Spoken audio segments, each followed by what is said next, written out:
kegiatan diet pasien rawat inap di Rumah Sakit Bayangkara Kediri bersama narasumber kita, Dr. RR Hesi Harisawati, spesialis gizi klinik Magister Kesehatan.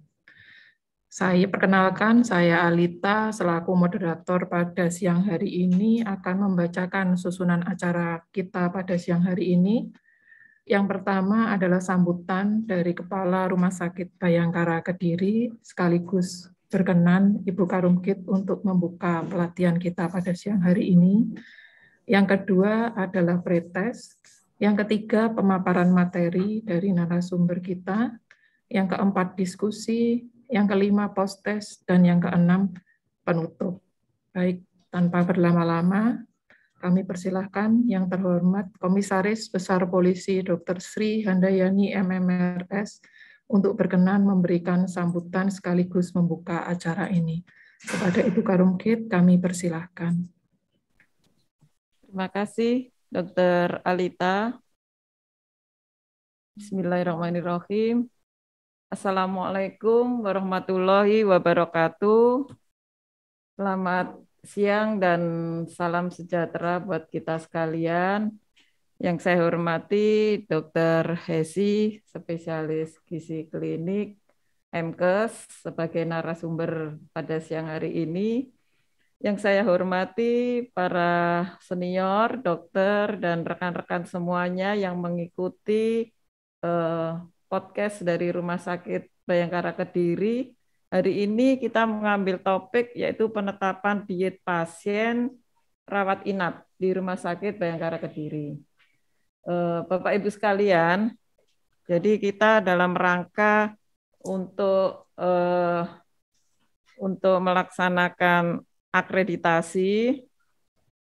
Jadi di sini ada salah satu standar, yaitu standar PAP, yaitu pelayanan dan asuhan pasien. Ya, jadi PAP ini di dalamnya adalah merupakan elemen-elemen yang isinya adalah tentang pengisian rekam medis atau pengisian dari CPPT, yaitu catatan perkembangan pasien terintegrasi. Nah, salah satu di antaranya adalah pemberian makanan dan terapi nutrisi. Jadi pemberian pelayanan untuk makanan dan terapi nutrisi ini di dalam PAP itu ada di PAP 3, ya, di PAP 3. Jadi sebelum nanti ada materi dari Dr. Hesi secara teknis untuk gizinya seperti apa, tetapi saya mohon izin kepada rekan-rekan, kepada senior, terutama PPA atau dokter sebagai DPJP, itu agar nantinya yang terpenting adalah bagaimana rekam medis dari pasien ini terisi dengan lengkap, ya. Jadi saya coba membacakan dulu tentang standar 3 dari PAP, yaitu rumah sakit memberikan makanan untuk pasien rawat inap dan terapi nutrisi terintegrasi untuk pasien dengan risiko nutrisional. Nah, di sini elemen penilaiannya adalah yang pertama, berbagai pilihan makanan atau terapi nutrisi yang sesuai untuk kondisi perawatan dan kebutuhan pasien tersedia dan disediakan tepat waktu. Kemudian yang kedua, sebelum pasien rawat inap diberi makanan, terdapat instruksi pemberian makanan dalam rekam medis pasien yang didasarkan pada status gizi dan kebutuhan pasien. Nah, ini Bapak Ibu sekalian yang kita semua memang harus taat, harus patuh, karena memang di dalam EP dari standar akreditasi ini berbunyi, ya. Artinya kalau berbunyi berarti harus kita kerjakan. Dan nanti pada saat akreditasi pasti juga ditanyakan bagaimana kelengkapan rekam medis tentang instruksi pemberian makanan kepada pasien ya. Kemudian untuk makanan yang disediakan keluarga, edukasi diberikan mengenai batasan-batasan diet pasien dan penyimpanan yang baik untuk mencegah kontaminasi. Memiliki bukti pemberian terapi gizi terintegrasi. Jadi ada rencana pemberian dan evaluasi pada pasien risiko gizi dan pemantauan dan evaluasi terapi gizi dicatat di rekam medis pasien. Jadi itu Bapak Ibu sekalian yang perlu saya sampaikan pada kesempatan pembukaan acara ini. Jadi intinya adalah bagaimana kita semua sebetulnya SOP-nya sudah ada, tetapi bagaimana kita semua untuk mentaati daripada SOP dan ketentuan-ketentuan yang ada di dalam standar akreditasi ini agar kita laksanakan dengan baik, tidak yang terutama ya. Jadi sebetulnya tujuannya tidak hanya untuk akreditasi, tetapi yang penting adalah bagaimana kita untuk meningkatkan mutu dari pelayanan pasien di rumah sakit kita. Itu yang lebih utama sebetulnya. Tetapi jalannya adalah melalui standar-standar yang ada di dalam akreditasi ini. Jadi mungkin itu Bapak Ibu sekalian yang perlu saya sampaikan pada kesempatan ini. Mohon maaf apabila ada kurang-kurangnya, dan dengan ini saya nyatakan kegiatan pelatihan melalui podcast Rumah Sakit Bayangkara Kediri tentang gizi pasien di Rumah Sakit Bayangkara Kediri bisa dimulai dan dilaksanakan. Terima kasih, mohon maaf. Wabillahi taufik wal hidayah. Wassalamualaikum warahmatullahi wabarakatuh. Mengucapkan terima kasih kepada Komisaris Besar Polisi Dr. Sri Handayani MMRS atas wawasan dan sambutan yang luar biasa. Memang pelatihan ini sangat penting ya Dok untuk teman-teman para profesional pemberi asuhan yang ada di Rumah Sakit Bayangkara Kediri. Baik, Bapak Ibu peserta pelatihan, kami sudah menyampaikan link untuk pretest pada siang hari ini. Monggo bisa diisi linknya, Google Form-nya. Sambil mengisi, mohon izin saya bacakan kurikulum vitae dari narasumber kita pada siang hari ini.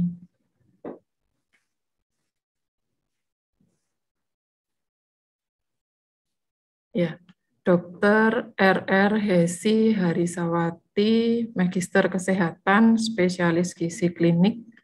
Ya, beliau sudah menempuh pendidikan dokter umum dari Fakultas Kedokteran Universitas Airlangga Surabaya pada tahun 1994, juga Magister Gizi, program Pasca Sarjana di Unhas Makassar pada tahun 2007, dan yang terakhir adalah sebagai dokter spesialis gizi klinik dari Fakultas Kedokteran Unhas Makassar pada tahun 2011. Tentu saja riwayat pekerjaan sudah tidak diragukan lagi ya, baik sebagai dokter, konsultan gizi, maupun juga sebagai dosen. Ya, luar biasa.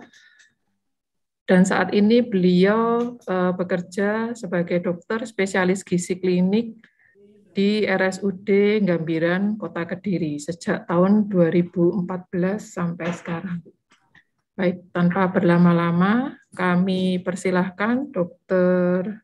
Hesi untuk memulai pemaparannya dan memberikan pencerahan kepada para peserta pelatihan pada siang hari ini. Waktu dan layar kami persilahkan, Dokter.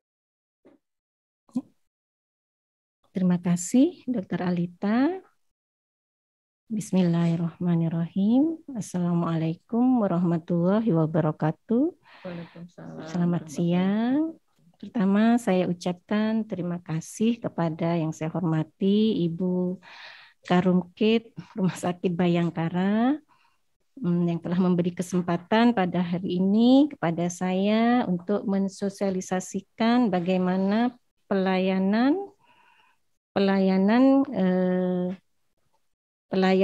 gizi di rumah sakit, khususnya di ruang rawat inap.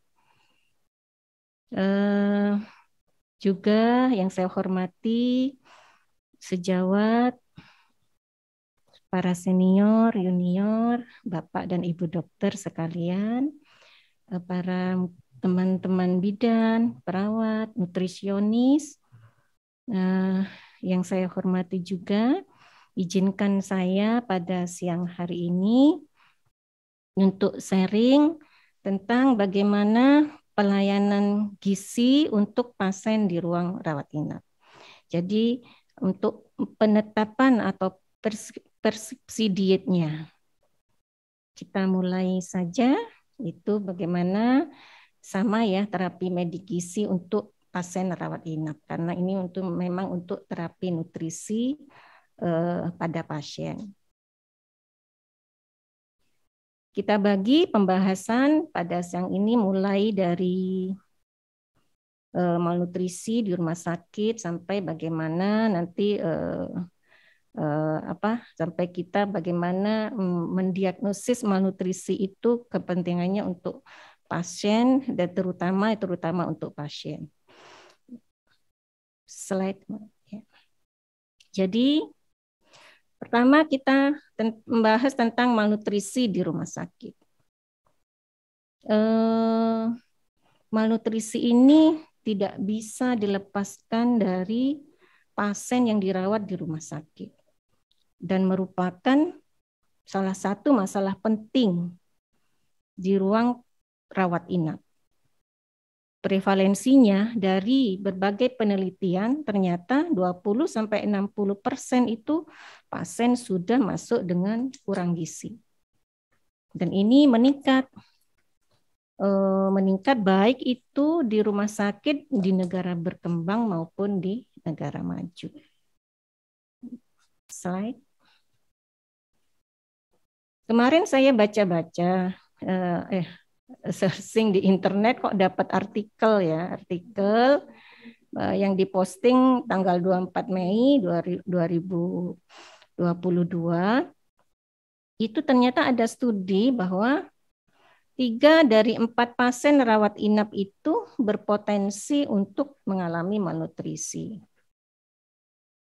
Jadi komplikasi yang diakibatkan oleh malnutrisi itu meningkatkan masa rawat inap, lamanya rawat inap. Dengan lamanya masa rawat inap ini, tentu biaya yang lebih tinggi dibutuhkan.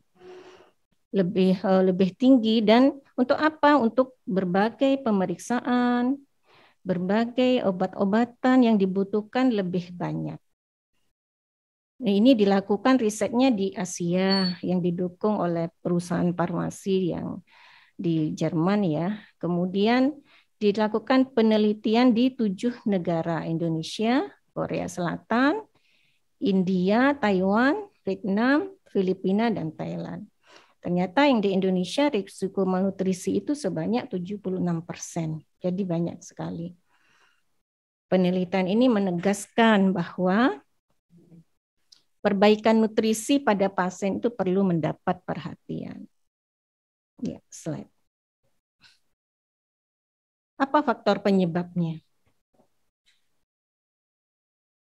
Pada saat masuk MRS, pasien itu sudah kurang gizi, yang pertama. Yang kedua, pada saat sakit, mengalami penurunan status gizi, entah karena anoreksia, mual, muntah, diare, pada lansia gigi geligi, kondisi gigi geligi yang buruk, ya, ada disfagia, ada infeksi berat, ada penurunan kesadaran, kemoterapi, dan sebagainya. Jadi ada penurunan status gizi. Dan kemudian ada pembatasan diet yang terlalu lama. Di dokter biasanya sering kejang sehingga harus mempuasakan, atau misalnya ada gangguan pada saluran cerna sehingga pasien harus puasa. Jadi terlalu lama berpuasa yang tidak bisa makan melalui peroral. Kemudian kadang terlewatkan waktu makan. Jadi karena pemeriksaan medis seperti pemeriksaan radiologi ya, yang USG, CT scan dan sebagainya, sehingga itu waktunya makan pasien tidak makan.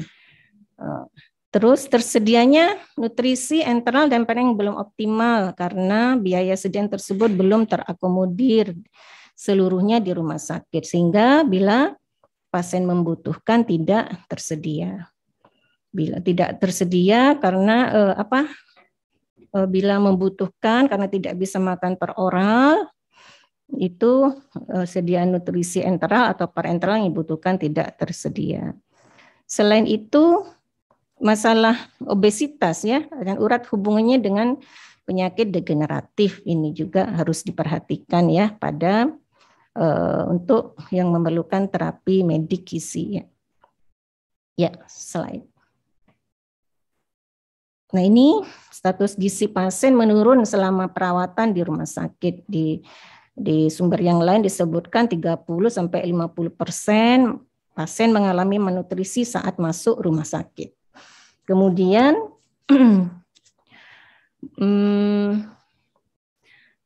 menurun pada saat dirawat di rumah sakit. Kemudian pada saat keluar rumah sakit itu penurunan berat badan makin menurun berat badannya. Jadi keluar rumah sakit sudah kurang berat badannya, tambah turun lagi pada saat keluar dari rumah sakit. Dengan hilangnya massa otot ya, dan ini malah akan meningkatkan risiko pasien untuk masuk kembali ke rumah sakit. Ya, slide. Apa akibat malnutrisi? Kemudian akan memperlambat proses penyembuhan penyakit dan pembedahan, memperpanjang masa rawat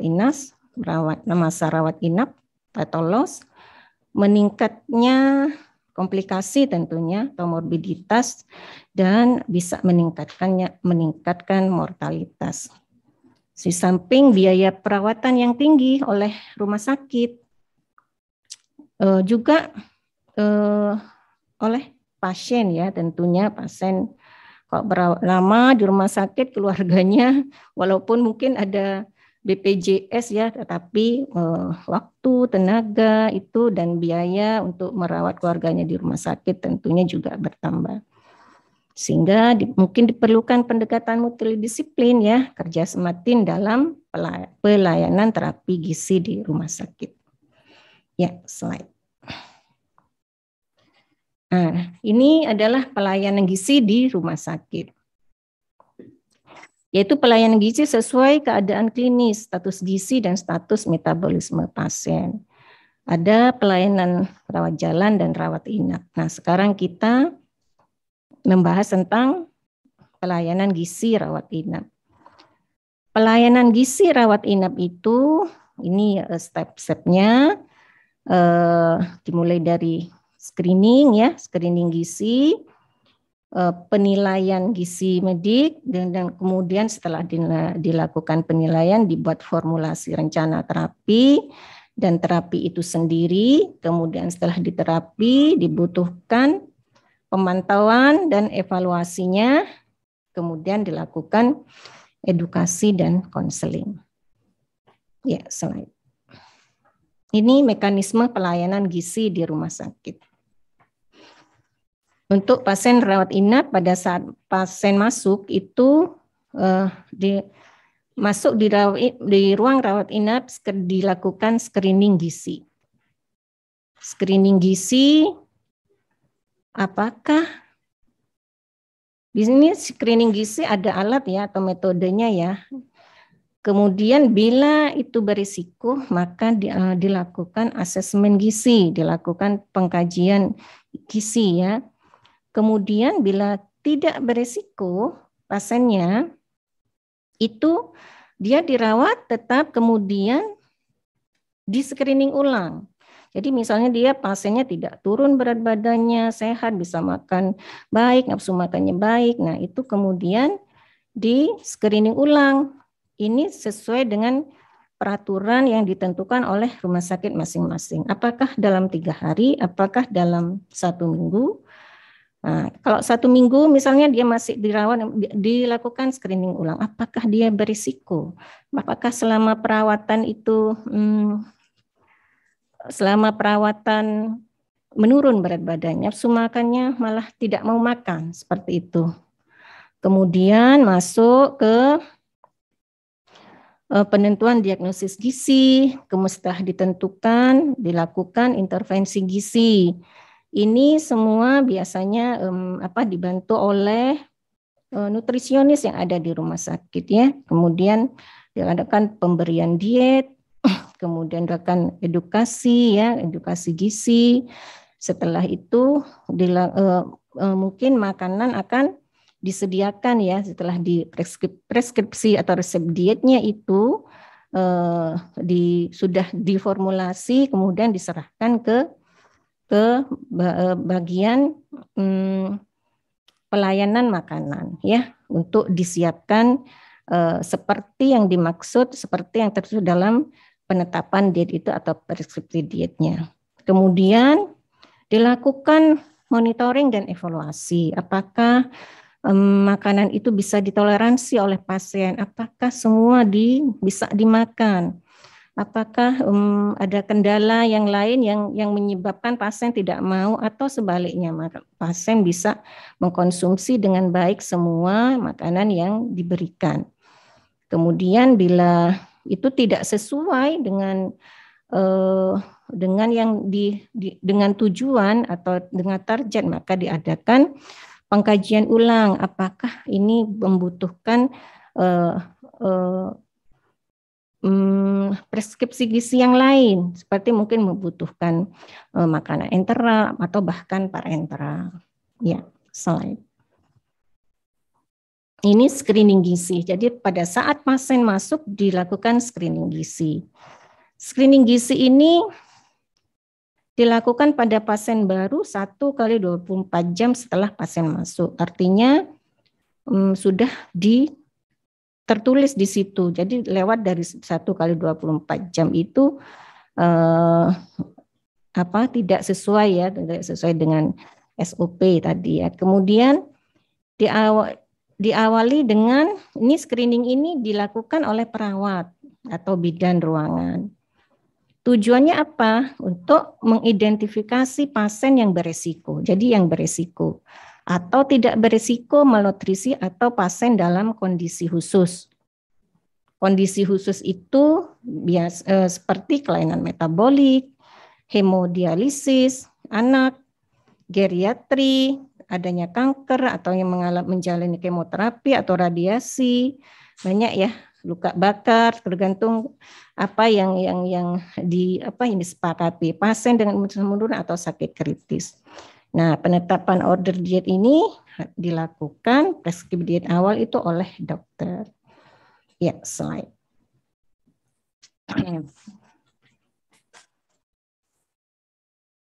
Nah, ini bagaimana cara metodenya, bagaimana alatnya?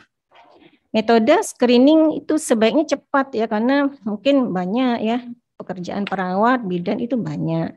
Jadi metodenya harus singkat, cepat, dan disesuaikan dengan kondisi dan kesepakatan di masing-masing rumah sakit.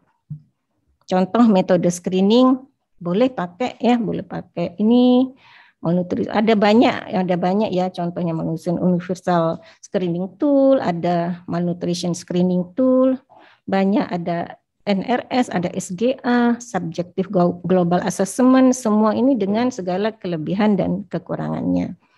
Jadi kalau di rumah sakit Gambiran itu pakai MST nih ya, malnutrition screening tool. Kemudian untuk anak itu pakai strong kit ya, seperti itu. Ini cara atau metode atau alat untuk men-screening gizi pasien yang baru masuk rumah sakit. Ya, slide. Nah, ini formnya.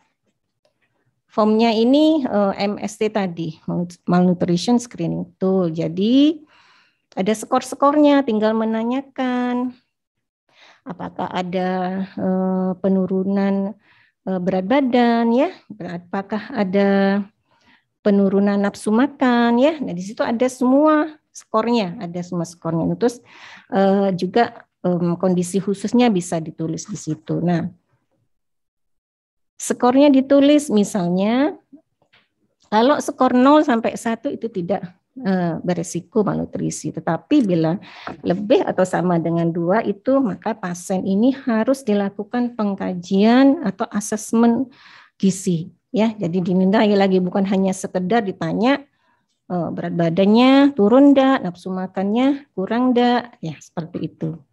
Ya, slide. Ini hanya contoh saja, seperti itu untuk anak strong kid ya, seperti itu. Ada bermacam-macam, tergantung dari pihak rumah sakit masing-masing mau pakai yang mana. Ya, slide. Nah, hasil screening ini, bila hasil screening gizi menunjukkan pasien berisiko malnutrisi, maka dilakukan pengkajian atau asesmen gizi. Pasien dengan status gizi baik atau tidak berisiko malnutrisi dianjurkan dilakukan screening ulang setelah 1 minggu itu tadi. Jadi status gizinya baik, skornya 0 misalnya. Tidak berisiko, dia baik, nafsu makannya tidak turun berat badannya, maka dia tidak dilakukan apapun dengan diet yang biasa, tapi kemudian harus dilihat lagi saat 1 minggu itu di screening ulang. Seperti itu. Nah, jika hasil screening ulang 1 minggu berisiko malnutrisi, maka juga dilakukan asesmen gizi. Seperti itu. Pasien sakit kritis atau kasus sulit berisiko gangguan gizi berat lebih baik ditangani secara tim. Jadi tata laksana lanjut adalah itu asesmen gizi atau penilaian gizi medik. Ya, slide. Ini penilaian gizi medik. Jadi tahapan penetapan atau periksa pasien rawat inap. Kalau sebagai dokter, nah itu tetap pakai urutannya SOAP. Kalau mungkin teman-teman nutrisionis itu agak berbeda, mungkin pakai ada yang pakai SOAP, ada yang pakai sesuai dengan peraturan yang peraturan biasanya ada ADIME biasanya ada, untuk nutrisionis agak berbeda. Jadi di sini sama dengan pada umumnya ada anamnesis ya, ada keluhan utama dan berikutnya mungkin kalau dari gizi mungkin apakah ada nafsu makan yang menurun atau berat badan yang menurun itu, kemudian riwayat penyakit sebelumnya, riwayat obat-obatan, dan satu lagi mungkin yang kami lakukan adalah riwayat gizi atau analisis asupan makanan. Kemudian pemeriksaan fisik hampir sama,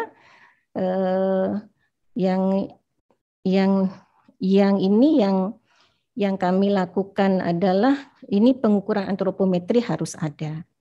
Kemudian ada pemeriksaan penunjang sama dengan seperti yang biasa dilakukan. Kemudian ada diagnosis medis. Diagnosis medis, dokter di PJP sudah mendiagnosis secara medis pasien. Kemudian ada diagnosis gizi atau status gizi. Nah, itu harus ada. Kemudian dilakukan planningnya adalah penetapan diet ini. Ya, slide. Nah, ini riwayat gizi. Ada analisis asupan makan.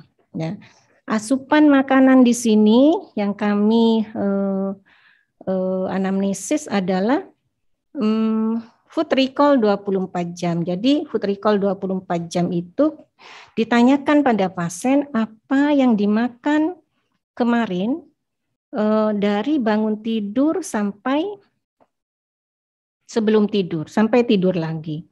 Baik itu jenisnya, baik itu porsinya, itu kami tanyakan.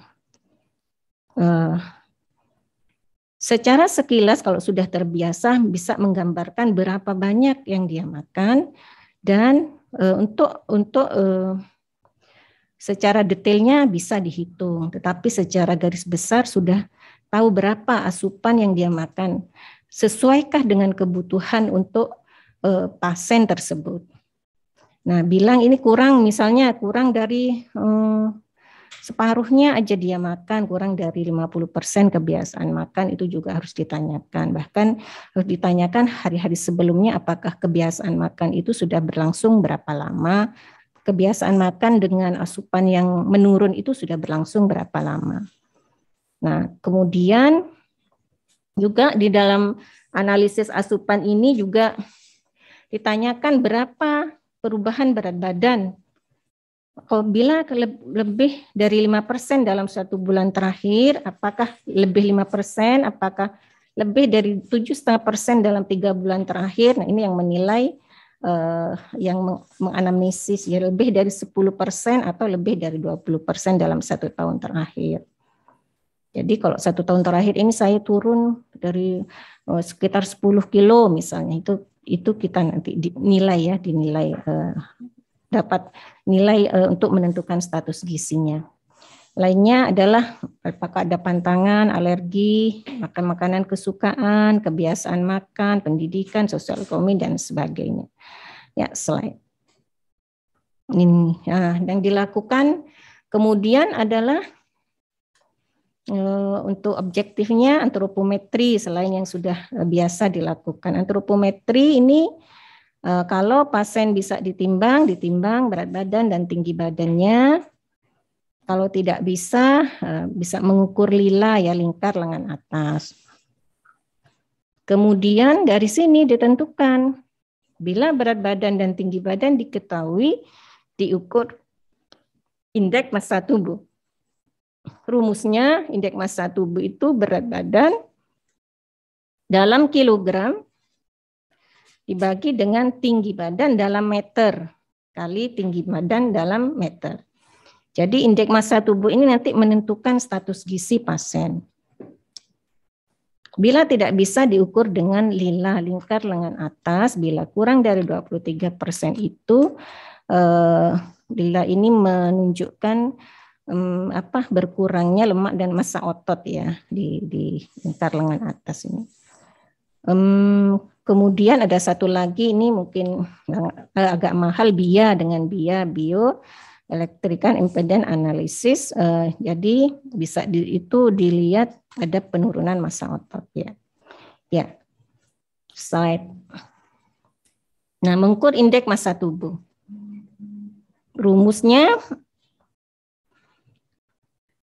indeks massa tubuh itu tadi. Jadi misalnya Nyonya A umur 30 tahun dengan berat badan 50 kg, tinggi badan 170 cm. Menurut Nyonya A berat badannya normal. Apakah benar? Kemudian dihitunglah, ternyata didapat 17,3 kg per meter kuadrat. Jadi kita lihat klasifikasi hasilnya itu 17,3 itu masuk di kategori yang mana? Ternyata masuk berat badannya masuk kurang atau kurang gizi atau kurus Nyonya A ini. Seperti itu, mungkin ini bisa dipahami ya, sudah sering indeks massa tubuh ini untuk mengukur status gizi ya. Jadi ada kriterianya lagi, kalau range normalnya itu 18,5 sampai 23 ya. Kalau kurang dari itu berarti kurang gizi atau menuju kalau lebih dari 23 overweight atau obesitas ya. Ada masing-masing di situ, kalau 25 sampai 29 ya, 0,9 itu obesitas 1 ya menurut WHO, nanti lebih dari 30 itu obesitas 2. Ya, kita lihat klasifikasi ini saya ambil dari Kemenkes biar gampang tidak menulis lagi. Nah, ada menurut nasional juga lebih rendah untuk orang Asia, tapi biasanya dipakai yang WHO ini untuk orang Asia. Ya, ya. Slide. Jadi diagnosis atau status gizi untuk dewasa itu adalah IMT ya yang kurang dari 18,5 atau terjadi pada anamnesis terjadi penurunan berat badan yang tidak direncanakan lebih dari 10% dalam kurun waktu tertentu, biasanya 6 bulan ya, atau lebih dari 5% dalam 3 bulan, disertai dengan indeks massa tubuh kurang dari 20 kg untuk usia kurang dari 7 bulan, IMT 22 kg untuk usia 70 tahun.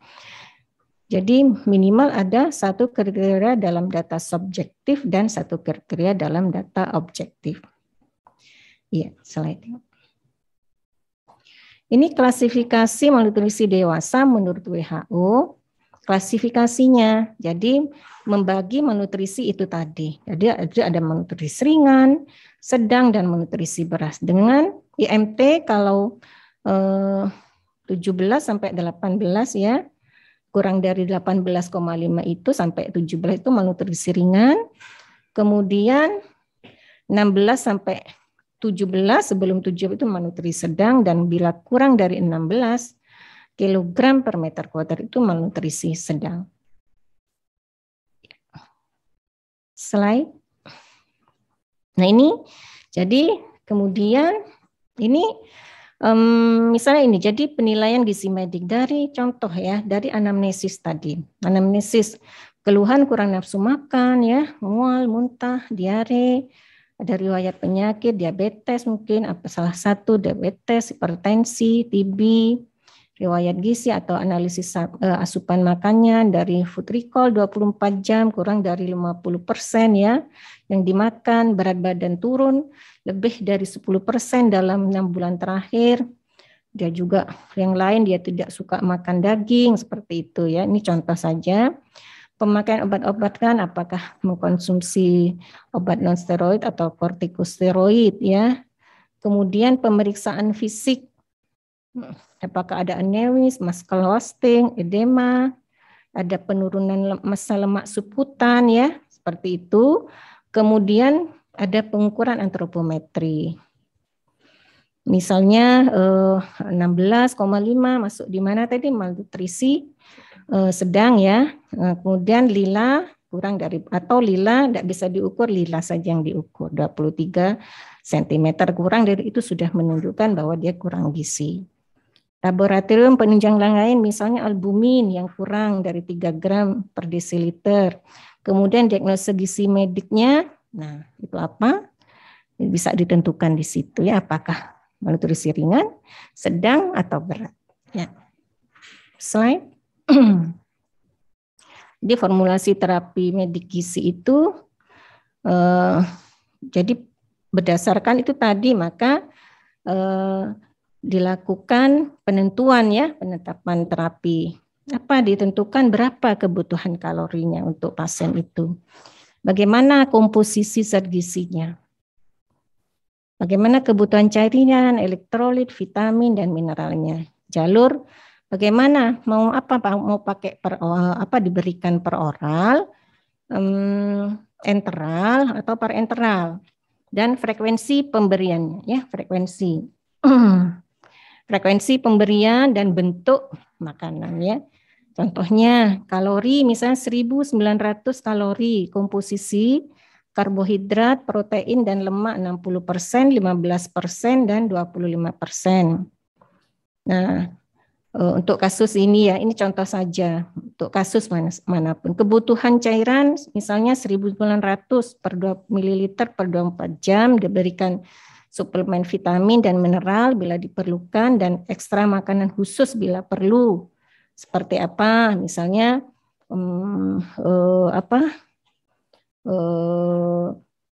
bubuk powder, ekstrak albumin powder misalnya seperti itu, atau makanan khusus formula komersial atau makanan yang dibuat oleh rumah sakit secara khusus.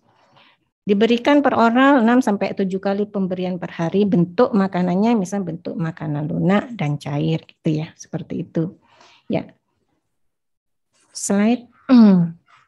Nah ini, tadi kan ada penentuan kebutuhan kalori.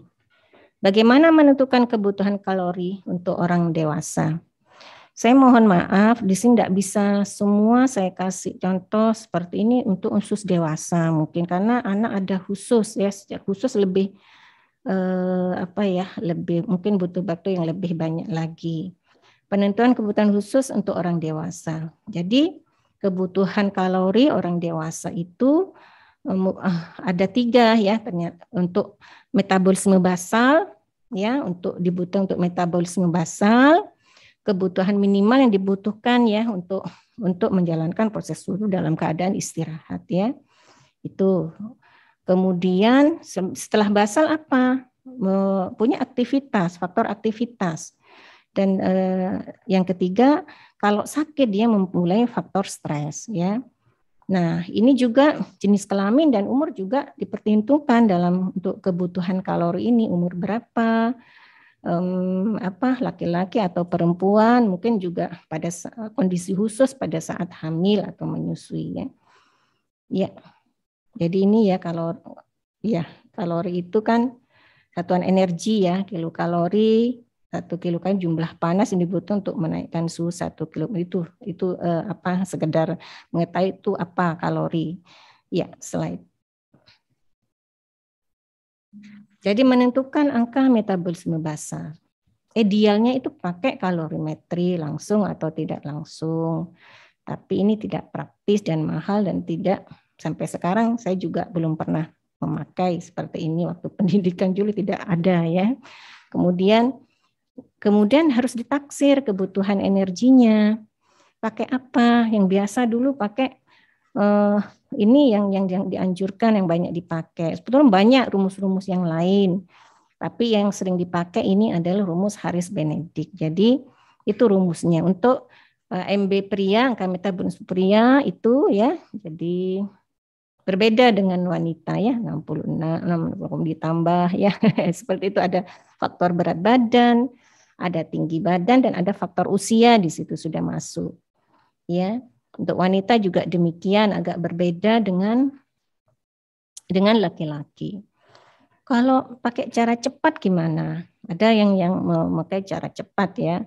Kok laki-laki 1 kilokalori aja per kilogram berat badan kali 24 jam. Kalau wanita 0,95 kilokalori per kilogram berat badan per 24 jam. Itu untuk masih metabolisme basal ya. Atau ini dipakai laki-laki langsung aja 30 kilokalori kali berat badan ya. Wanita juga demikian. 25 kalori kali berat badannya ya. Ini saya mencoba untuk menyampaikan bahwa ada beberapa cara, nanti hasilnya itu agak sedikit berbeda tetapi tidak terlalu timpang ya, artinya cuma beda-beda sedikit kalori seperti itu. Ya. Slide. Nah, ini contoh kalorimetri direct kalorimetri ini misalnya orang dengan aktivitas masuk ke ruangan tertentu, dia beraktivitas, kemudian mengukur sejumlah air yang diketahui volumenya yang dialirkan melalui pipa pada bagian atas ya dan dinding, kemudian diukur jumlah panas yang dikeluarkan seseorang. Ini enggak ini untuk idealnya seperti ini, tapi kan tidak dilakukan ya. Ya, slide aja. Nah ini, jadi tadi itu sudah menentukan menaksir metabolisme basal. Nah, bagaimana dengan faktor aktivitas dan faktor stres? Jadi bisa dipakai ini sudah ditentukan berdasarkan yang sudah dilakukan penelitian ya. Jadi istirahat di tempat tidur tuh nilai koreksinya 1,2, tidak tempat tidur itu 1,3 seperti itu. Kalau faktor stresnya, nah itu ada banyak ya, jadi dari 1,3 sampai 2,1 kalau kasus yang sangat berat. Jadi kasus ringan, stres sedang, stres berat, dan sangat berat. Mungkin kalau luka bakar itu butuh sampai misalnya kebutuhan kalorinya cuman 2.000 misalnya, itu bisa 2 kali lipatnya, bisa sampai 4.000 seperti itu ya. Selain. Nah, ini contoh penentuan kebutuhan gizi. Jadi misalnya ada seorang laki-laki 65 tahun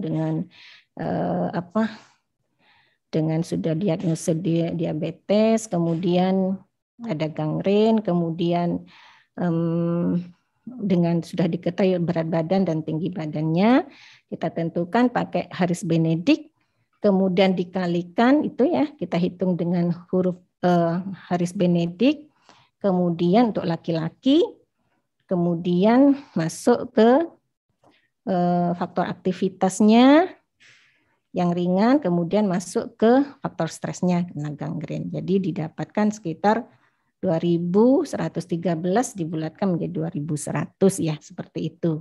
Ya, slide. Itu contoh. Jadi sudah ditentukan tadi berapa kebutuhan kalorinya. Kalau menentukan komposisi zat gizi bagaimana? Nah, ini harus komposisi zat gizi itu terdiri dari komposisi karbohidrat, protein, dan lemak ya. Jadi kebutuhan yang dikomposisi itu biasa karbohidrat, protein, dan lemak.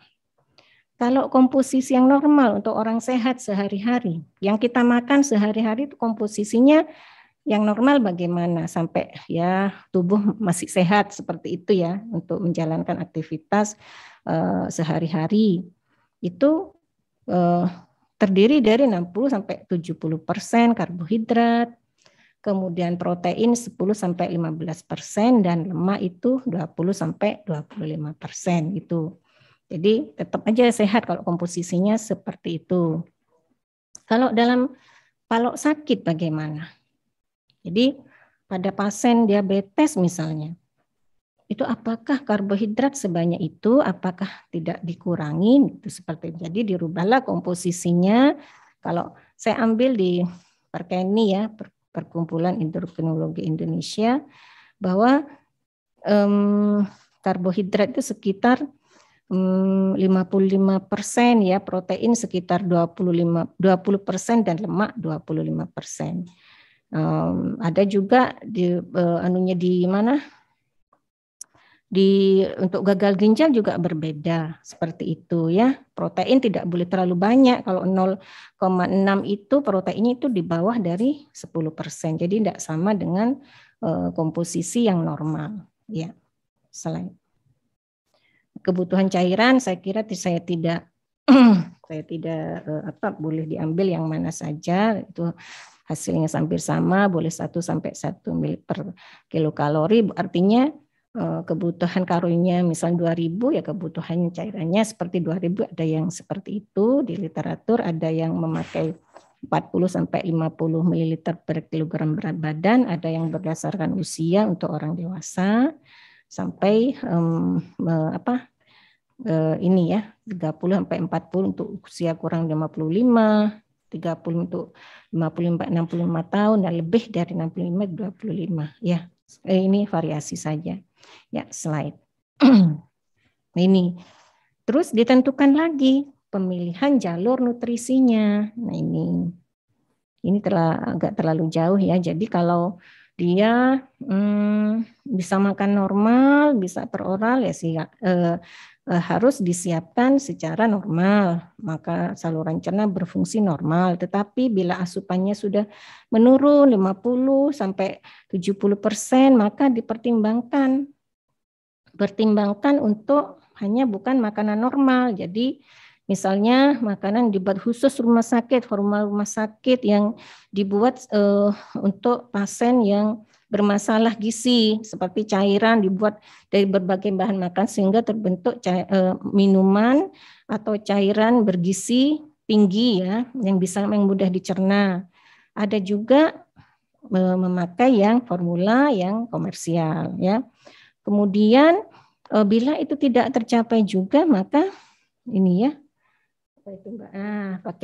pakai ini ya, pakai enteral ya, jadi mulai pipa melalui NGT ya, itu yang biasa di daerah biasa pakai NGT.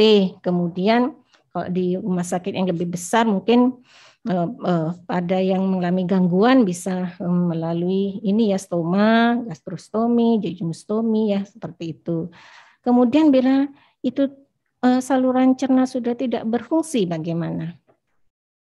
Kita terpaksa harus pakai jalur parenteral. Jadi jangan membiarkan pasien tidak bisa makan, tidak bisa minum per oral, juga tidak bisa pasang MGT, tetapi misalnya cairan infusnya hanya mungkin RL saja, NS saja, 1 hari, 2 hari, mungkin tidak bisa dibiarkan begitu saja. Ya, slide, Mbak. Nah ini, jadi dari itu tadi setelah dilakukan penetapan diet itu dilakukan pemantauan. Jadi apakah sudah sesuai jadwal pemberiannya? Apakah itu berdampak pada status gizinya? Apakah ditoleransi oleh saluran cernanya? Bagaimana hemodinamiknya? Ya, bagaimana nafsu makan pasien? Apakah meningkat atau masih malah makin menurun? Ya. Kemudian juga food recall-nya bagaimana? Berapa? Misalnya direncanakan dietnya tadi 1.900, ternyata yang dimakan cuman di recall lagi misalnya 900.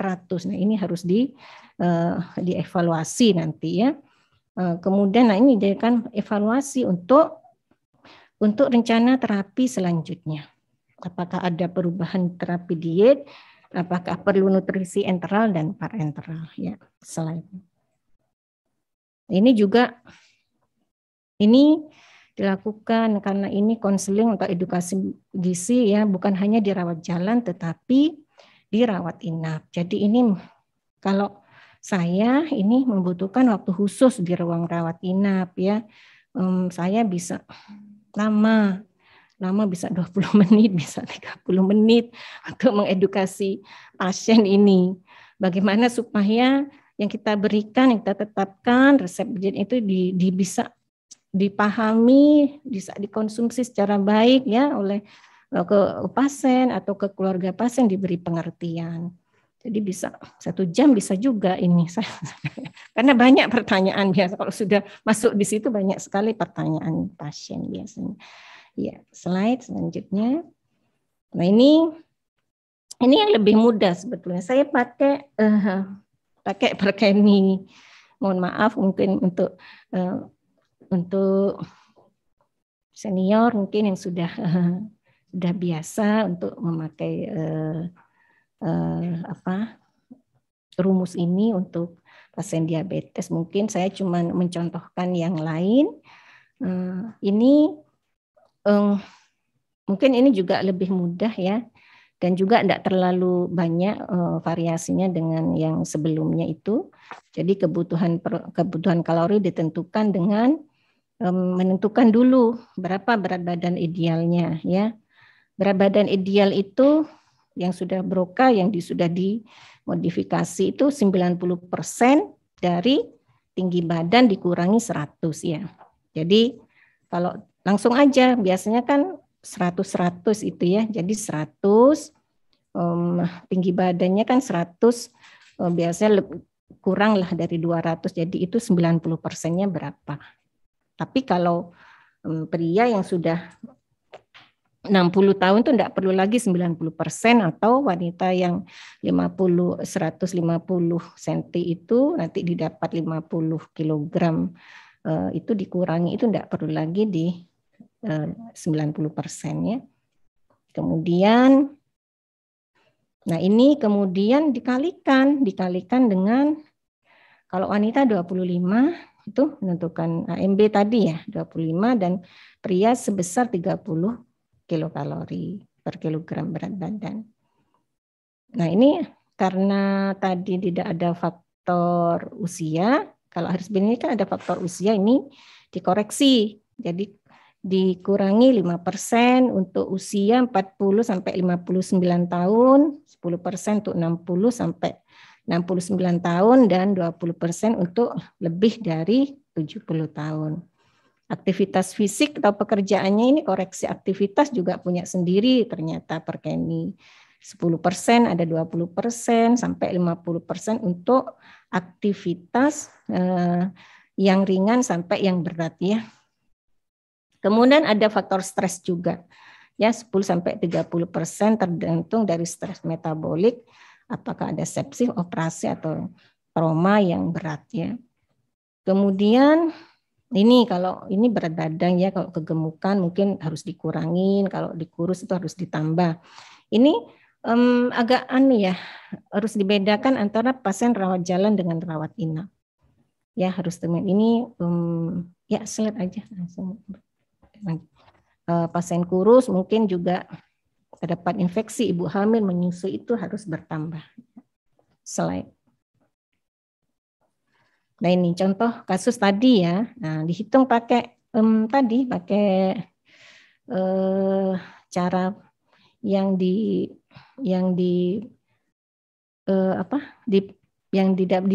Perkeni ya. Di Perkeni itu kita hitung ini.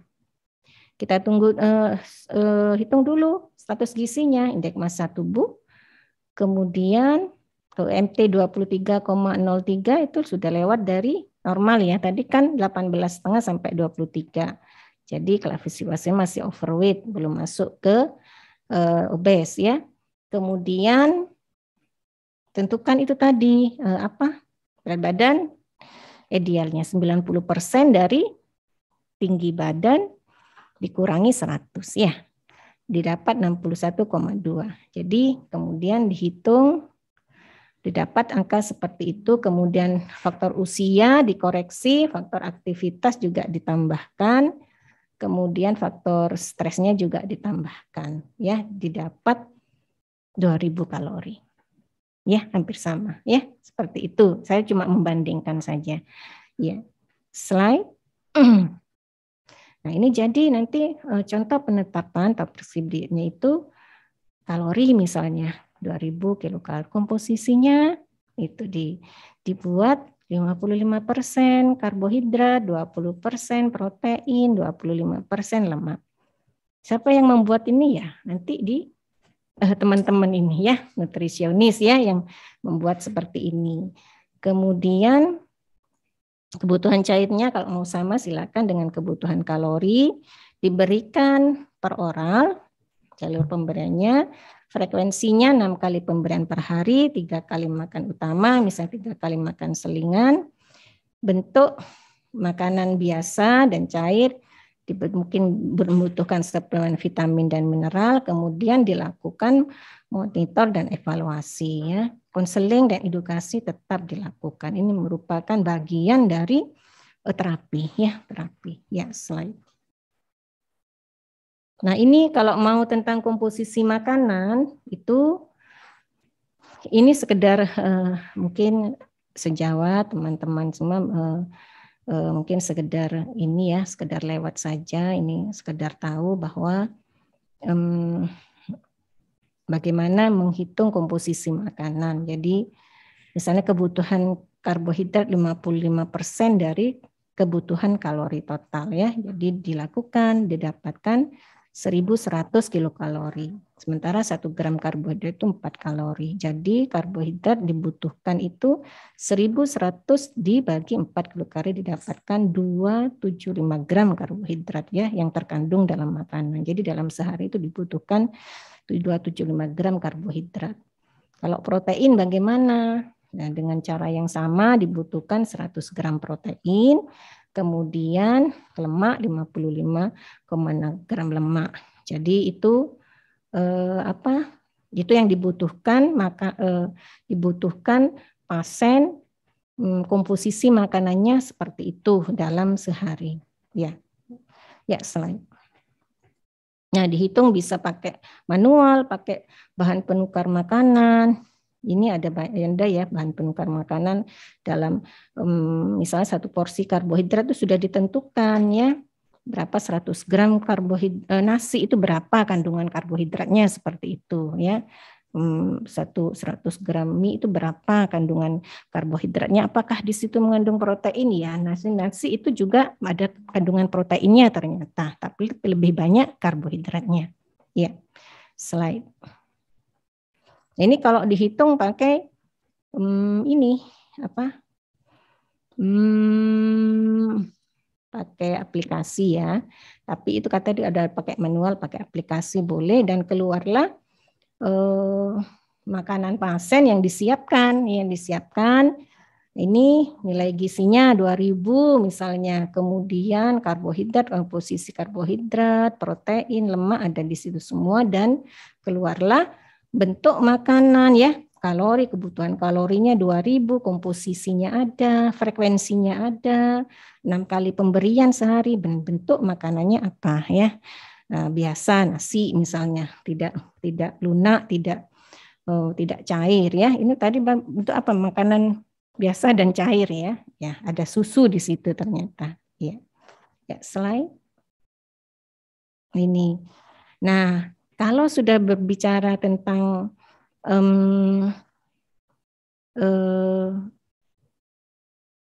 penetapan diet ini, kan itu kalau kita ditulis satu persatu pasien untuk dengan komposisi makanan yang berbeda-beda, tentu kesulitan ya. Setiap yang di nutrisionisnya nih yang pusing ya. Semua pasien dihitung nih satu-satu ya. Tidak sanggup untuk melakukan semua itu, maka dilakukanlah ada standar makanan rumah sakit. Jadi setiap rumah sakit punya standar atau pedoman sendiri-sendiri, tetapi tetap mengikuti prinsip dasar gizi dan diet itu ya. Jadi misalnya untuk pasien diabetes misalnya 1.900 kilokalori itu sudah ditentukan berapa komposisinya. Jadi komposisi sekian karbohidrat, protein sekian, lemak sekian, itu sudah distandarisasi. Jadi nanti kalau ada pesanan diet 1.000 itu sudah itu, jadi tidak dirubah lagi kecuali ada permintaan khusus dari dokter. Gitu ya, harus dibuat memang itu tidak mengikuti standar, harus dibuat misalnya pada kasus-kasus yang khusus itu bisa seperti itu. Kemudian nah ini jadi standar makanan rumah sakit itu ada standar umum misalnya menurut bentuk makanan biasa, bentuknya tadi ya, makanan biasa, lunak, saring ya, ada makanan cair, ada cair jernih, penuh, kental ya. Ada formula rumah sakit yang dibuat ya, ada formula rumah sakit itu dibuat dibuat sendiri menyerupai yang dengan nilai gizi yang tinggi, tapi itu buatan rumah sakit. Ada juga formula komersial ya. Kemudian ada standar makanan khusus menurut penyakit, ada TKTP, tinggi kalori, tinggi protein, ada rendah kalori, ada diabetes, ada rendah garam, ya, ada rendah protein. Ini semua sudah ada tinggi serat, ada rendah, itu semua sudah distandarisasi oleh rumah sakit. Dan menurut kalorinya sudah dihitung juga, itu sudah 1.300, 1.500 sampai misalnya biasanya diselang-seling itu ya 2.500 misalnya. Ada diet, boleh pesan diet 2.000, ya boleh, tapi nanti dulu nih masih di apa dibuat lagi ya, bukan karena bukan standar ya. Kemudian ya seperti itu, jadi ada standar makanan rumah sakit yang tiap rumah sakit punya standar sendiri-sendiri. Ya, slide. Ini enggak makanan biasa, semua mungkin sudah tahu, ini sekedar gambaran saja. Seperti ini bentuknya komplit ya. Ya, slide. Ada makanan lunak. Jadi makanan lunak itu bubur ya, bubur. Kemudian boleh juga pesan, saya sering pesan lauknya di blender, dicacah misalnya, seperti itu ya. Slide. Makanan saring lebih halus daripada makanan lunak, jadi blender semua. Jadi lauknya itu masing-masing sayurnya di blender semua. Ya, slide ya. Makanan cair ada jernih, penuh dan kental ya. Ini juga untuk pasien ya, tergantung dari mungkin setelah operasi ya. Kemudian jangan terlalu lama memberikan ini karena tidak nilai gizinya kurang ya. Slide.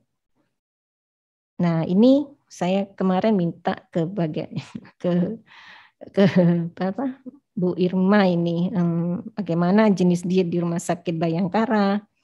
Nah, ini yang di Rumah Sakit Bayangkara ini ya saya dapat dari instalasi gizinya. Jadi ada makanan, bentuk makanannya ya, bentuk makanannya ada jenis dietnya dan ada berdasarkan kalori ya, berdasarkan bentuk, berdasarkan jenis penyakit dan menurut kalorinya ya. Jadi ini ada nasi biasa, disingkat di sini NB gitu ya, NB gitu. NB nanti kalau bubur kasar mungkin BK gitu ya. Nah itu dan seterusnya ada juga di situ makanan sonda ya untuk mungkin cair yang bisa untuk dibuat sendiri oleh rumah sakit untuk sebagai makanan sonda atau NGT. Kemudian ada macam-macam dari jenis penyakitnya, misalnya diabetes, rendah garam. Ini yang ada di sini saya kemarin sempat meminta. RL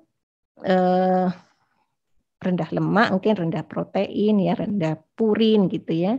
Dan tinggi serat, rendah serat ya, TKTP dan sebagainya. Dan itu di sini menyediakan mungkin hanya sampai 2.100 kalori ya, sampai 2.100 kalori. Bisa minta 2.500 ya, silahkan kalau bisa dipenuhi. Kalau memang itu kebutuhan ya harus dipenuhi oleh instalasi gizi ya. Ini cuma standar yang ada dibuat sehari-hari. Contoh misalnya diet DM 1.900 kilokalori, biasanya sederhana bubur kasar seperti itu ya. Biasanya ini tergantung juga pasiennya, biasanya ditawari juga pasien yang bersangkutan mau makan apa ya. Slide. Nah ini kita masuk kalau memang pasien tidak mau makan nafsu itu tadi sudah ada ya untuk jalur pemberian kurang dari 50%, makanan peroral tidak nafsu makannya sangat kurang, maka bisa dipertimbangkan untuk makanan enteral. Biasanya juga pasien menolak ya karena rasa tidak nyaman, tetapi ini tetap harus diedukasi untuk pemenuhan nutrisi pasien ya. Kalau sudah ada gangguan mengunyah ya atau menelan, kesadaran menu harus dipasang karena dia tidak mungkin lagi untuk makan peroral. Ini di makanan rumah sakit bisa diberikan, formula rumah sakit bisa diberikan yang dibuat dari berbagai macam makanan yang tidak sampai menyumbat dari pipa ya, pipa NGT, atau bisa pakai formula komersial ya yang sudah diformulasi sedemikian untuk penyakit-penyakit tertentu. Ya, slide. Ya, ini juga ini formula enteral yang ada di Indonesia yang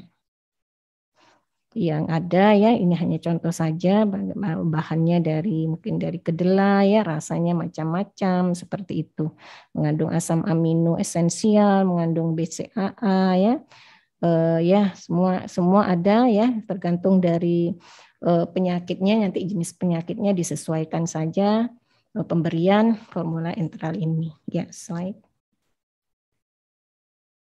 Nah ini untuk nutrisi parenteral. Jadi satu-satunya kalau tidak bisa melalui parenteral, oral dan enteral karena tidak suatu yang saluran cerna tidak bisa difungsikan, maka harus pakai parenteral. Jadi ini ya indikasinya saya kira lebih sudah ini ya, sudah untuk nutrisi parenteral ini harus dipertimbangkan. Intinya untuk dipertimbangkan kalau beroral dan enteral sudah tidak memungkinkan. Ya, slide. Ini formula parenteral dan untuk yang disiapkan ya, disediakan oleh farmasi, ada bermacam-macam, baik itu kandungan dari karbohidrat ya, asam amino atau protein, atau emulsi lemak sudah tersedia semua, tinggal bagaimana menentukan kebutuhannya sesuai dengan kondisi klinis dari pasien. Ya, selain ini jadi ada asam amino, ada karbohidrat, ada asam amino dan emulsi lemak bisa diberikan untuk nutrisi parenteral sesuai dengan indikasi. Ya, selanjutnya. Ini saya ingin berbicara sedikit tentang diagnosis malnutrisi karena ini kaitannya dengan tadi ya, bahwa penting untuk menilai status gizi, kemudian menangani secara khusus terapi gizi ini pada pasien yang malnutrisi. Jadi dari tadi mulai dari screening, mulai dari pengkajian ya, dilakukan asesmen, kemudian dilakukan sampai dalam proses sampai dicapai diagnosis gizi, kemudian dilakukan penetapan, dilakukan intervensi berupa diet dan edukasi dan konseling gizi itu tadi, sampai dilakukan pemantauan bagaimana hasil dari terapi gizi itu sendiri. Nah, ini maka diagnosis gizi jangan lupa dicantumkan ya di diagnosis. Ini bermacam untuk protein energi malnutrisi ringan itu ada kodenya sendiri ya, sedang sampai sama dengan berat. Kemudian bisa juga kalau memang itu ada marasmus, kwashiorkor, marasmus ada juga kodenya ya. Ada juga unspesifik, tetapi ini maksudnya tidak memiliki khas marasmus atau kwashiorkor, bisa ada juga ya kodenya. Jadi ditulis, sayang kalau tidak ditulis karena untuk yang saya tahu itu mohon maaf saya cuma sekedar tahu saja bahwa bila saya pernah mendapat info dari Kesmik bahwa diagnosis malnutrisi ini ternyata meningkatkan tarif klaimnya untuk BPJS gitu ya. Tapi walaupun demikian yang perlu ditekankan itu kita bagaimana untuk tadi seperti Ibu Karum mungkin jelaskan ya, untuk peningkatan mutu ya, untuk keselamatan pasien, bahwa malnutrisi ini memang perlu perhatian untuk diterapi ya. Kemudian tentang bagaimana itu meningkatkan klaim untuk klaim BPJS itu silahkan. Mungkin bisa kalau bisa dicantumkan diagnosis malnutrisi, tetapi tentunya ini klaim naik tetapi tidak ada action yang lain, cuma ada diagnosis, mungkin pihak BPJS akan bertanya seperti itu. Mungkin ini ada syarat-syaratnya seperti itu, Dok ya. Seperti itu, Dok. Jadi harus ya nanti mungkin bisa dibuat simulasi ya. Ya, coba Dok, ini slide selanjutnya. Ini saya dapatkan dari Kesmik ya, mungkin ada diagnosis dengan malnutrisi ringan, ada itu mungkin ada di sana ya Dok ya. Kemudian tanpa diselingi ada diagnosis malnutrisi, ada klaim dengan yang ditambahi dengan ada diagnosis malnutrisi ringan, itu bertambah, kemudian bila ada diagnosis lagi dengan malnutrisi sedang itu juga makin bertambah gitu.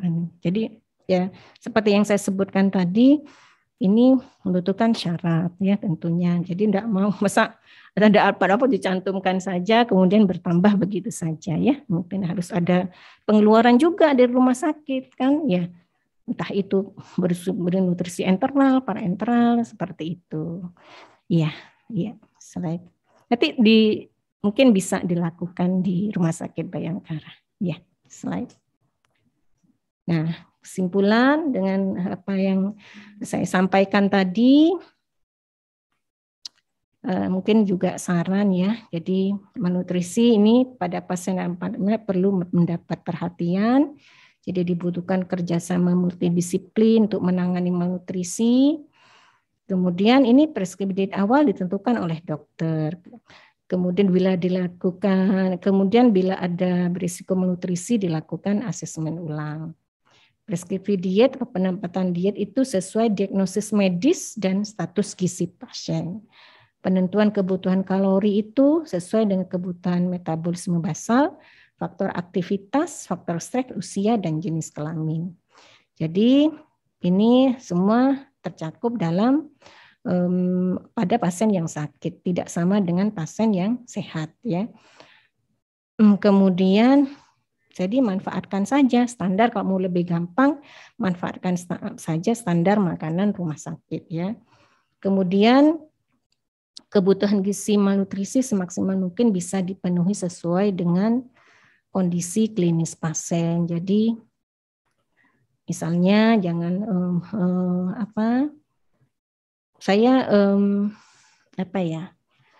misalnya harus membutuhkan pada kasus-kasus yang berat, pada kasus-kasus khusus itu membutuhkan nutrisi yang khusus seperti itu. Jadi jangan dibiarkan butuh itu tapi pasien tidak mendapatkannya seperti itu. Jadi mungkin ini pada siang ini yang bisa saya sampaikan. Banyak kekurangannya karena memang semua tidak bisa saya rangkum dalam satu ini. Kemudian mohon maaf bila ada kekurangan. Terima kasih. Wassalamualaikum warahmatullahi wabarakatuh. Terima kasih Dokter Hesi, sungguh pemaparan yang luar biasa.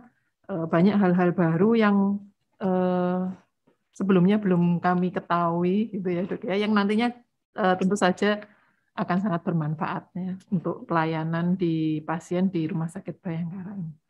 Baik, kepada Bapak Ibu kembali kami ingatkan untuk melakukan post-test kegiatan pelatihan kita pada siang hari ini. Link post-test sudah kami bagikan di kolom chat, kami persilahkan sambil kita berdiskusi, ada beberapa pertanyaan yang masuk, kami persilahkan Bapak Ibu untuk mengisi link post-test. Baik, ini sudah ada beberapa pertanyaan Dok yang masuk ke kolom chat kita. Yang pertama dari Ibu Meiliana. Bagaimana tips-tipsnya supaya standar penetapan diet pasien ini bisa dilaksanakan dengan baik, Dok? Iya. Untuk menjawab ini, sebetulnya begini ya, dari kalau dokter itu jadi menghitung seperti itu ya. Ya, karena pada masa pendidikan ya menghitungnya harus seperti itu, tapi dalam prakteknya ya, tapi saya tidak berani menulis ya prakteknya di sini gitu ya. Jadi dalam prakteknya ya bisa, jadi berdasarkan pengalaman itu kita bisa langsung menetapkan seperti itu. Misalnya tadi kan ditanya mungkin sekarang cepat, kok ngitung-ngitungnya rumit ya, seperti itu kan ya. Jadi harus dibedakan dulu ini pasien rawat inap atau rawat jalan seperti itu ya. Kalau rawat inap itu dalam kondisi stres ya, ada faktor stresnya. Tapi kalau rawat jalan bisa tidak, bisa iya ya. Jadi seperti ini misalnya. Jadi saya khawatir kalau kalau menetapkan itu tidak bisa dibedakan kebutuhan pasien yang mana atau bagaimana ya. Nah, atau kita saja ya, secara umum saja ya.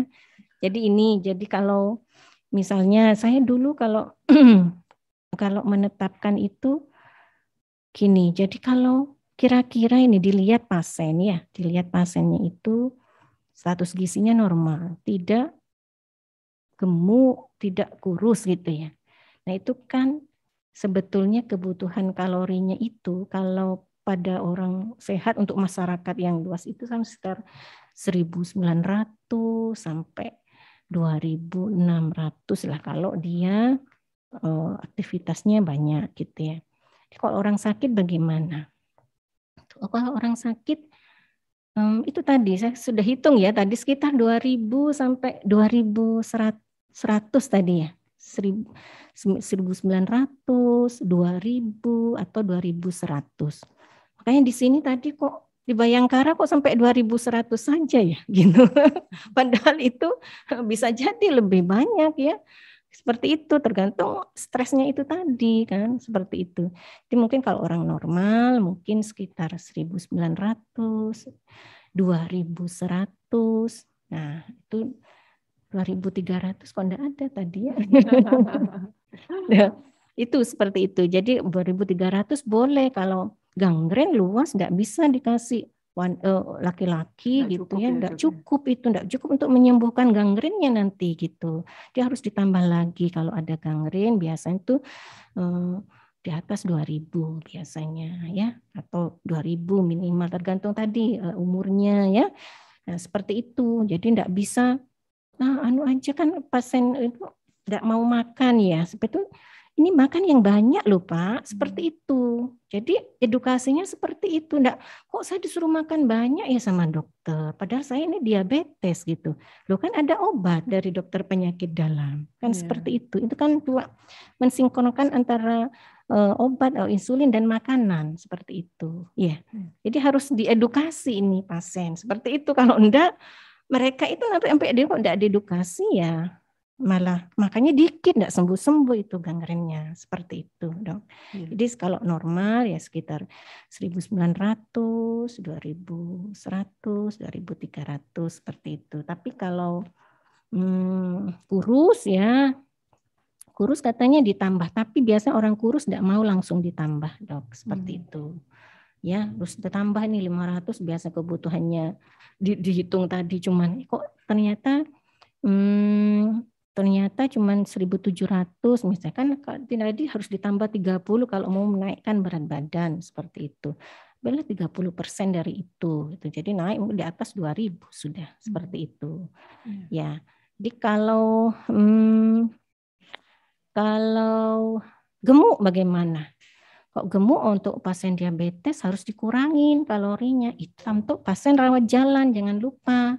Pasien rawat jalan yang sudah rutin kontrol, mungkin jangan terlalu gemuk Pak, ya kan? Berarti dikasihlah diet yang rendah kalori gitu ya, sekitar 1.500, 1.700 seperti itu ya. Atau malah di bawah 1.000, biasanya enggak mau deh pasien.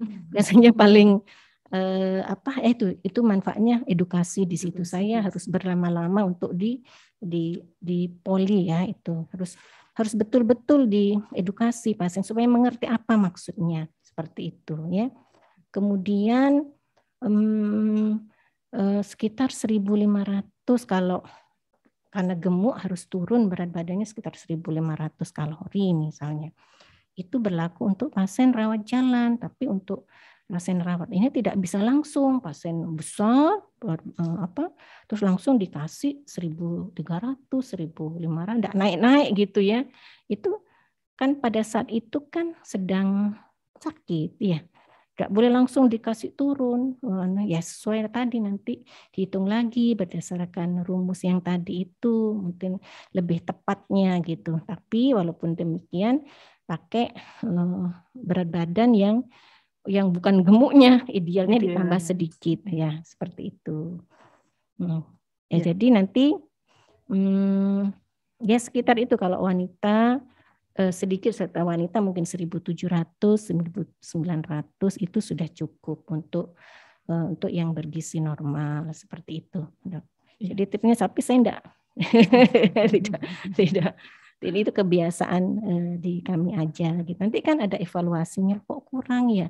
Berarti itu ibu pasien itu menyembunyikan sakitnya, gangrennya enggak ditunjukin ternyata. Nah, seperti itu kalau di rawat jalan. Ini kan rawat ini perempuannya kan tahu semua.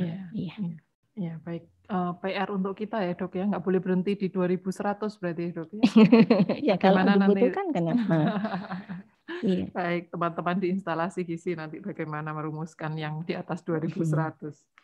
Baik, pertanyaan kedua dok dari Pak Eko Susanto.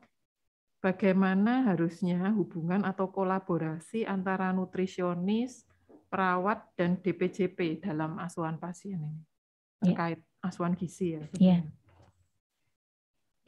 Kalau di rumah sakit yang di rumah sakit yang di Gambiran dan juga mungkin ya teman-teman sejawat saya yang lain itu, jadi memang ada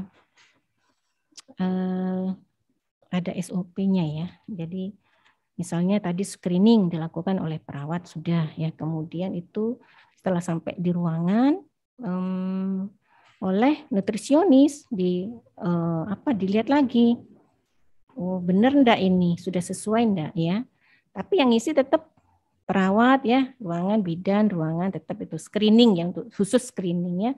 Kemudian bila ada beresiko tadi, kalau lebih dari sama dengan satu aja sudah mulai sudah kurang nih nafsu makannya ini ya, walaupun masih makan gitu ya. Nah itu nanti kalau misalnya itu masuk ke dalam kategori ringan ya, itu biasanya mungkin cukup DPJP dengan nutrisionis ya.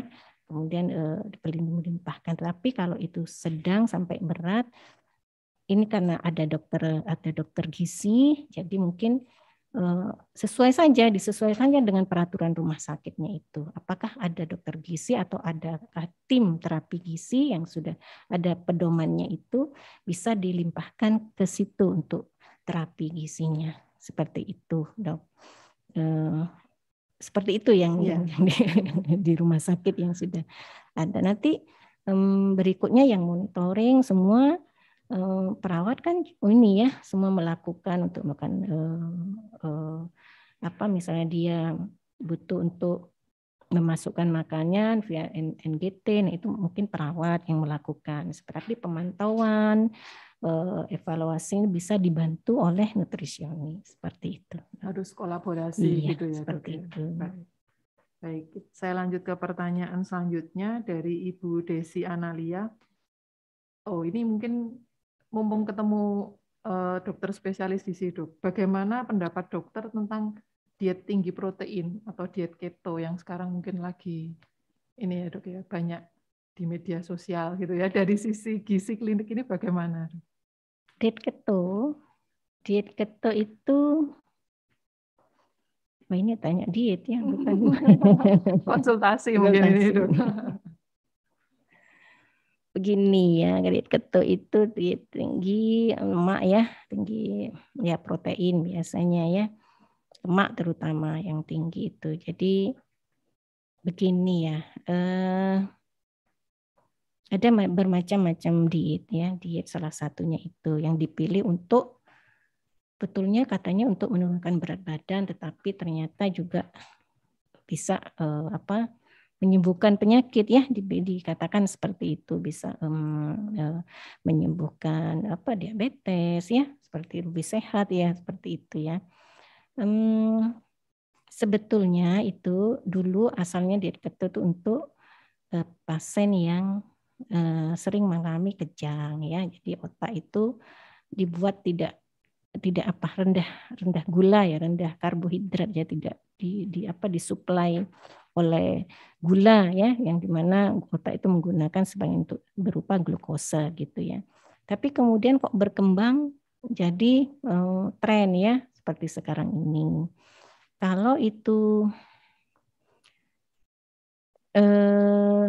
dirasakan manfaatnya oleh sebagian orang dan tidak mengalami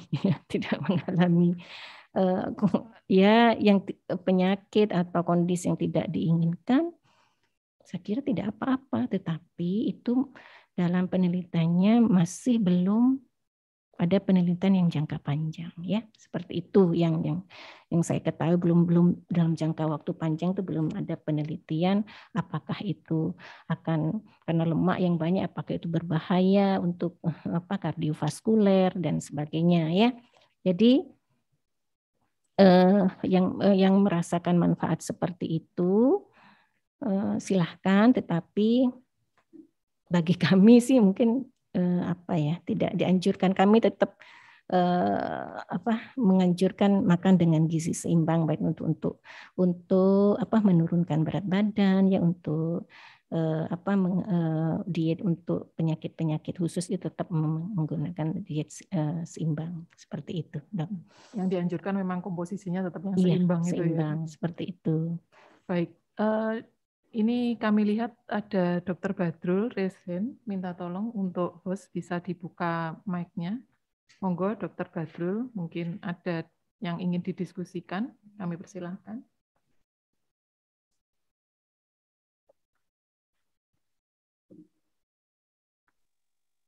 Oke.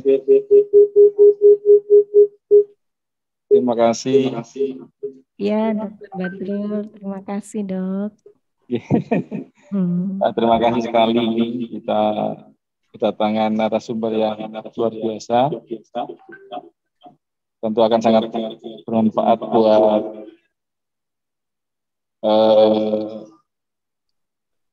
memberi asuhan, ilmunya bertambah, dan nanti ujungnya adalah pelayanan yang bermutu dan pasien yang bahagia nanti, sehat. Ya, terkait tadi dokter screening, terus ada risiko, ada asesmen. Ya, mungkin nanti dihitung dari beban kerja dari tim nutrisionis dengan jumlah pasien Bayangkara yang kurang lebih 300. Mungkin ada hitung-hitungan idealnya berapa petugasnya. Terus mungkin jarak waktu yang ideal atau optimal untuk dilakukan re-assessment. Apakah seminggu itu terlalu lama atau 3 hari itu terlalu cepat? Nah, mungkin nanti bisa diformulasikan, mungkin kalau ada referensi, sehingga nanti bisa dijadikan untuk referensi sebagai panduan pelayanan terapi nutrisi. Mungkin bisa dokter, mungkin bisa di-share. Terima kasih dokter. Ya, terima kasih Dr. Badrul. Monggo Dr. Hesi. Terima kasih Dr. Badrul.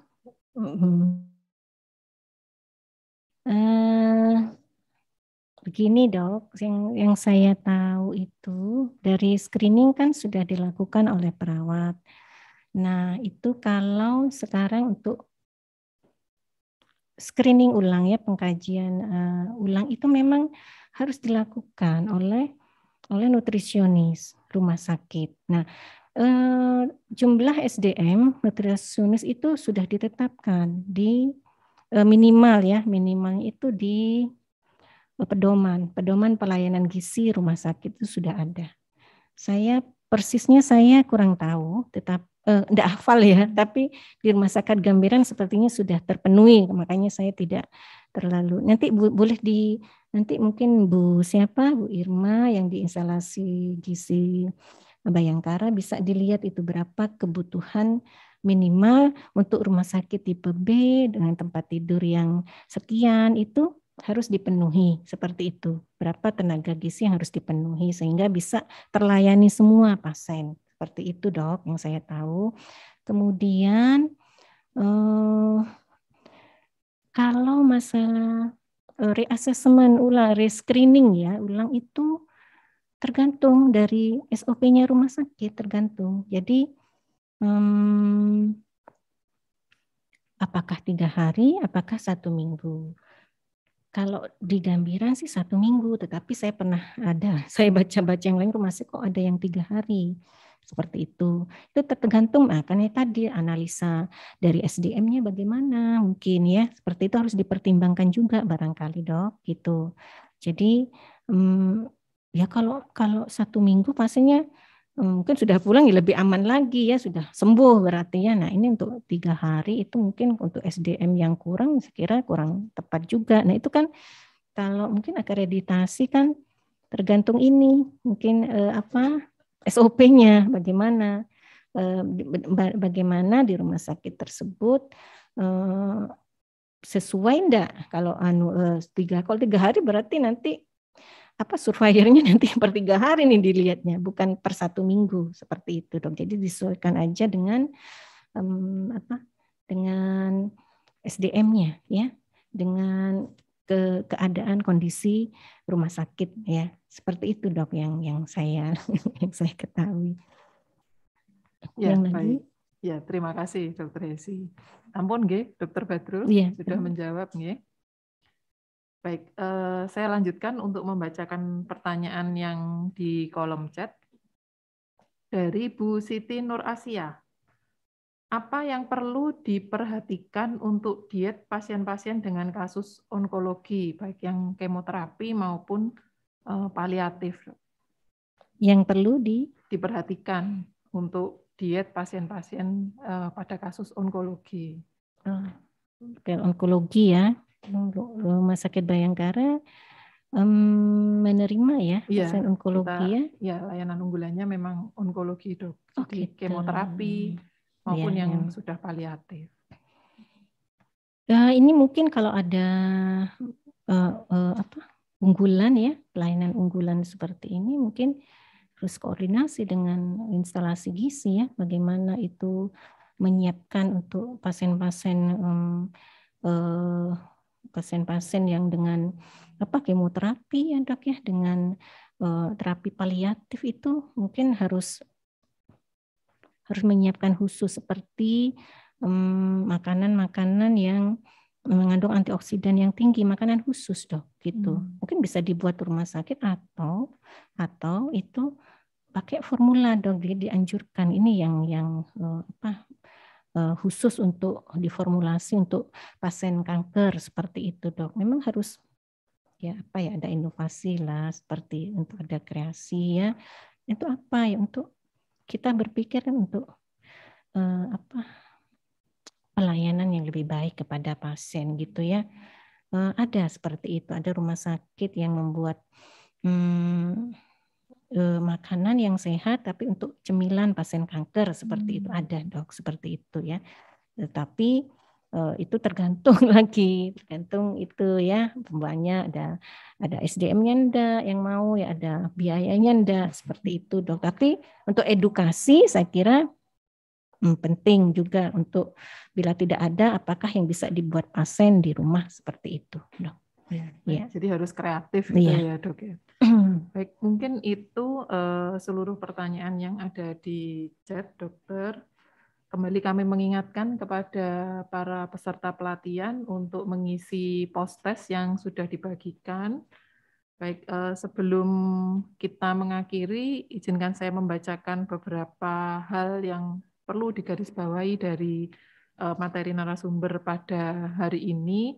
Yang pertama bahwa memang risiko malnutrisi pasien dirawat inap ini sangat besar dengan beragam faktor penyebab dan juga banyak akibatnya, baik untuk pasiennya maupun beban kepada rumah sakitnya. Juga tadi sudah disampaikan berbagai metode screening gizi dengan kelebihan dan kekurangannya masing-masing. Bagaimana tadi juga penilaian gizi medik oleh dokter ya, meliputi asupan makanan, berat badan dan lain-lain. Ini juga penting untuk riwayat gizinya, asupan makanannya, antropometri sampai penetapan dietnya. Juga sudah disinggung tadi tentang formulasi terapi medik gizi dengan beberapa cara penentuan kebutuhan kalorinya. Juga sampai nanti kepada konseling, edukasi gizi, intervensi, dan pemantauannya. Mungkin itu yang dapat kami simpulkan pada siang hari ini. Sebelum kita akhiri, minta tolong ditampilkan selaku moderator dokter, saya mewakili Rumah Sakit Bayangkara Kediri menyampaikan apresiasi yang setinggi-tingginya untuk kesempatannya berkenan rawuh, membagikan ilmunya kepada kami. Mudah-mudahan bermanfaat. Mungkin tidak banyak yang kita berikan. Host bisa ditampilkan sertifikatnya.